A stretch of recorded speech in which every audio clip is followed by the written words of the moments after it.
খুব হয়েছে, মালগুলা প্যাকেট কর, বাকি কাজগুলা কইরা চেয়ারম্যানের কাছে যাই।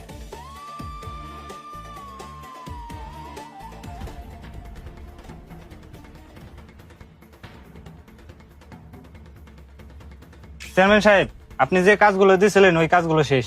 এনেন আপনার ফোন, এর ভিতর সব ছবি তোলা আছে। আচ্ছা ঠিক আছে, তুই কবুতরে খাবার দে, আমি দেখতেছি। ঠিক আছে চেয়ারম্যান সাহেব। বিপুল, ওই গ্রামে দিতে হইব, যেগুলো আছে তাড়াতাড়ি প্যাকেট কর যা। আচ্ছা ঠিক আছে। আসসালামু আলাইকুম চেয়ারম্যান সাহেব। ওয়ালাইকুম আসসালাম, বসো। কি ভাই, কি মনে করে আসলা? চেয়ারম্যান সাহেব, আপনি তো প্রত্যেক বছর রমজান মাসে আমাদের মতো গরিবদের মাঝে ইফতার বিতরণ করেন। মনে হয় এবারও তো দিবেন। যদি আমারটা দিয়ে দিতেন তাহলে আমার খুব উপকার হতো। এই তুমি এগুলো কি বলতেছো? তোমার লজ্জা করে না? সামান্য কিছু ইফতারের জন্য এই রমজান মাসে মিথ্যা কথা বলতেছো? কিছুক্ষণ আগে তো আমার লোক তোমাকে ইফতার দিয়ে আসলো।